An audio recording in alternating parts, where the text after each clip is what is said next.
এই মুহূর্তের সবচেয়ে বড় খবর, দেশ ছেড়েছেন শেখ হাসিনা। বাংলাদেশের প্রধানমন্ত্রী হেলিকপ্টারে দেশ ছেড়েছেন।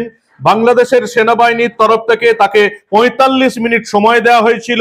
সেই সময়ের মধ্যে তিনি দেশ ছাড়তে বাধ্য হয়েছেন এবং অবধারিতভাবে বাংলাদেশের নির্বাচিত আওয়ামী লীগের সরকারের পতন হয়েছে। বাংলাদেশের সরকার এখন বাংলাদেশের সেনাবাহিনীর হাতে এবং যে কোনো সময় জানা যাচ্ছে যে বাংলাদেশের সেনাপ্রধান জেনারেল ওয়াকারুজ্জামান ভাষণ দেবেন জাতির উদ্দেশ্যে। ভয়ঙ্কর ঘটনা। এই মুহূর্তের সবচেয়ে বড় খবরে আমি মানব দা নিউজ বাংলায় আপনাদের স্বাগত জানাচ্ছি। যেটুকু খবর আসছে বাংলাদেশ থেকে যে বাংলাদেশের প্রধানমন্ত্রী শেখ হাসিনা ইস্তফা দিয়েছেন, ইস্তফা দিতে বাধ্য হয়েছেন এবং তারপরে একেবারে বাংলাদেশে প্রধানমন্ত্রীর বাসভবন থেকে হেলিকপ্টারে চড়ে বোন রেহানাকে নিয়ে তিনি ঢাকার বাসভবন অর্থাৎ যেটা গণভবন বলা হয় সেই গণভবন ছেড়েছেন। তার হেলিকপ্টার কোন দিকে গেছে এখন অবধি সেই খবর নেই। যেটুকু মনে করা হচ্ছে তাকে ভারতেই আশ্রয় নিতে হবে এবং যেটুকু প্রাথমিক সূত্রে খবর যে বাংলাদেশের সেনার অধীনে একটি তদারকি সরকার গঠন হতে পারে। বাংলাদেশের সেনাবাহিনীর তরফ থেকে প্রধানমন্ত্রী শেখ হাসিনাকে ইস্তফা দেওয়ার জন্য এবং দেশ ছাড়ার জন্য ৪৫ মিনিট সময় দেওয়া হয়েছিল এবং তার মধ্যেই তিনি দেশ ছাড়তে বাধ্য হয়েছেন। জাতির উদ্দেশ্যে তিনি দেশ ছাড়ার আগে শেখ হাসিনা একটি ভাষণ দিতে চেয়েছিলেন, রেকর্ডেড ভাষণ দিতে চেয়েছিলেন জাতির উদ্দেশ্যে। বাংলাদেশের সেনাবাহিনী তাকে সেই সুযোগও দেয়নি এবং যেটুকু মনে করা হচ্ছে এই প্রতিবেদন যখন আপনারা শুনছেন তখনই মনে হয় সেনাপ্রধান জেনারেল ওয়াকারুজ্জামান জাতির উদ্দেশ্যে ভাষণ দেবেন এবং জানাবেন যে আপাতত বাংলাদেশ সেনার আন্ডারে চলে গেল। তাহলে কি আরো একটা শ্রীলঙ্কা দেখবে এই বাংলাদেশ? আপনারা জানেন গত কয়েক মাস ধরেই বাংলাদেশে ছাত্র বিক্ষোভ আন্দোলন চলছে। প্রথমে সেই আন্দোলনটা ছিল কোটা সিস্টেম তুলে দেওয়ার বিরুদ্ধে। বাংলাদেশের সুপ্রিম কোর্ট কোটা সিস্টেম তুলে দেওয়ার পরেও বাংলাদেশ সরকারের বিরুদ্ধে যুদ্ধ লড়াই জারি রইল। পরবর্তীকালে ছাত্রদের এই আন্দোলনটা জামাত এবং বিএনপির দখলে চলে গেল, আপনারা জানেন। এবং এই মুহূর্তে এখন বাংলাদেশ পুরোপুরি সেনাবাহিনীর অধীনে। কোথায় গেলেন শেখ হাসিনা? এটাই হচ্ছে সবচেয়ে বড় প্রশ্ন। অফিসিয়াল সূত্রে আনঅফিসিয়াল সূত্রে যেটা জানা যাচ্ছে যে শেখ হাসিনা ভারতে যাওয়া ছাড়া তার কোনো রাস্তা নেই। তার হেলিকপ্টার এই পশ্চিমবঙ্গ পেরিয়েই ভারতে ঢুকবে এবং যেটুকু মনে করা হচ্ছে, যেটুকু বাংলাদেশ সূত্রে জানা যাচ্ছে, যদিও ভারতের সূত্রে কোনো অফিসিয়াল কনফার্মেশন নেই, বাংলাদেশ সূত্রে যেটা জানা যাচ্ছে, আরো একবার আপনাদের বলছি, ভারত সরকারের তরফ থেকে, আমাদের কেন্দ্রীয় সরকারের তরফ থেকে এখনো কোনো অফিসিয়াল ভাবে জানানো হয়নি। যেটা বাংলাদেশ সূত্রে জানা যাচ্ছে, শেখ হাসিনা ভারতবর্ষের প্রধানমন্ত্রীর দপ্তরে ফোন করেছিলেন এবং তার কাছে তিনি যাতে ভারতবর্ষের প্রধানমন্ত্রী যাতে বাংলাদেশ থেকে শেখ হাসিনা উদ্ধার করে নিয়ে যান সেজন্য ইচ্ছা প্রকাশ করেছিলেন।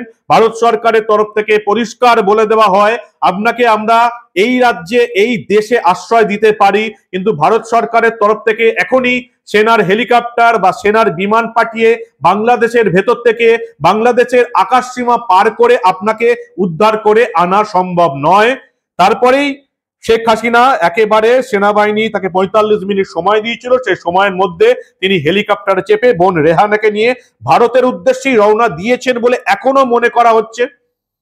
তবে ভারত সরকার তাকে রাজনৈতিকগতভাবে আশ্রয় দেবে কি না সেটা এখনো দিল্লি থেকে অফিসিয়াল সূত্রে কিচ্ছু জানানো হয়নি। এই মুহূর্তে এই খবরটা সবে এসেছে, আপনারা বুঝতেই পারছেন।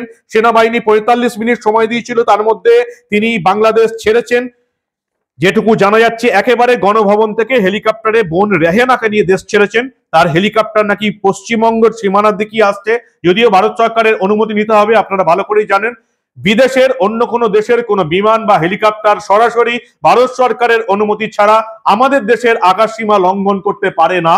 সেক্ষেত্রে শেখ হাসিনা যদি পশ্চিমবঙ্গের দিকে আসেন বা পশ্চিমবঙ্গের কোথাও নামেন বা ভারতবর্ষের কোনো রাজ্যে নামেন তাহলে তাকে অবশ্যই ভারত সরকারের কাছ থেকে অনুমতি নিতে হবে।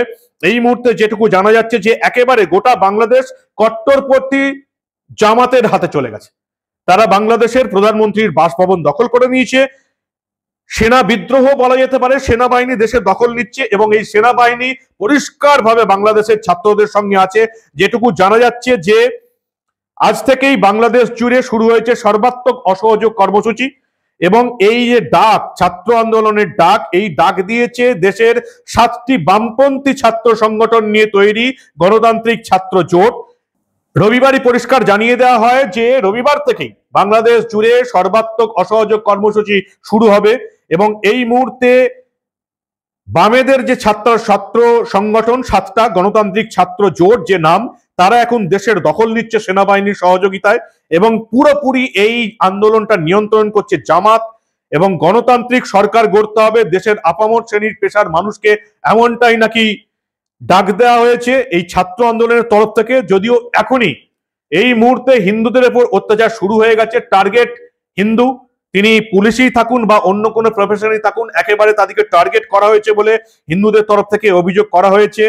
এবং এখানে যে স্বাক্ষর রয়েছে জোটের সমন্বয়ক বা ছাত্র ইউনিয়নের একাংশের সভাপতি রাগিব নাইম, সমাজতান্ত্রিক ছাত্র ফ্রন্টের মার্ক্সবাদী সভাপতি সালমান সিদ্দিকী, বিপ্লবী ছাত্র মৈত্রীর সভাপতি দিলীপ রায়, গণতান্ত্রিক ছাত্র কাউন্সিলের সভাপতি ছায়েদুল হক, ছাত্র ফেডারেশনের সভাপতি মিতু সরকার, বৃহত্তর পার্বত্য চট্টগ্রাম পাহাড়ি ছাত্র পরিষদের সভাপতি অঙ্কন চাকমা এবং বিপ্লবী যুব আন্দোলনের সভাপতি তাওফিকা মিয়ার, তারা একটি নতুন করে গণতান্ত্রিক ছাত্র জোট তৈরি করেছেন। তারা একত্রে বিবৃতি দিয়েছেন এবং পরিষ্কার বলা হয়েছে যে বর্বর হত্যাকাণ্ড ঘটিয়েছে আওয়ামী লীগ সরকার, তার আওয়ামী লীগ সরকারের পতন চাই।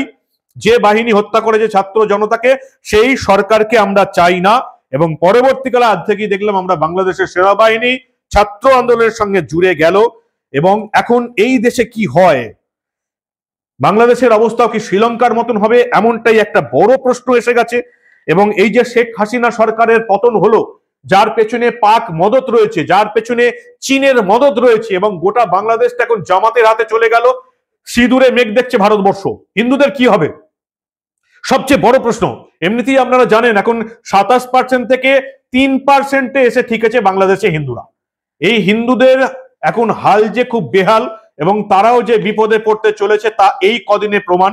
অসংখ্য হিন্দু পুলিশ অফিসারকে মেরে ফেলা হয়েছে এবং এই 3% হিন্দুদের কি হবে জামাতের হাতে দেশ চলে গেলে, এটা এখন সবচেয়ে বড় প্রশ্ন। কিন্তু এই মুহূর্তের যেটা বড় খবর যে বাংলাদেশে শেখ হাসিনা সরকারের পতন হয়েছে, তিনি হেলিকপ্টারে কোনো অজ্ঞাত দেশের উদ্দেশ্যে রওনা হয়েছেন। অনেকেই মনে করছে সেই হেলিকপ্টার নাকি পশ্চিমবঙ্গ পেরিয়ে ভারতের দিকে ঢুকছে। ভারতবর্ষ তাকে রাজনৈতিকগতভাবে আশ্রয় দেয় কিনা সেটাই সবচেয়ে বড় প্রশ্ন। আরো একবার বলছি, এখন অব্দি এই প্রতিবেদন করার সময় অব্দি দিল্লির তরফ থেকে অফিসিয়াল কোনো ঘোষণা হয়নি। শেখ হাসিনা ভারতের সেনাবাহিনীর কাছে, ভারত সরকারের কাছে সাহায্য প্রার্থনা করেছিলেন। ভারতের তরফ থেকে পরিষ্কার বলে দেওয়া হয় আপনি এই দেশে আশ্রয় নিতে পারেন, কিন্তু ভারতের তরফ থেকে বাংলাদেশের আকাশ সীমা অতিক্রম করে সেনাবাহিনী পাঠানো এখন সম্ভব নয়।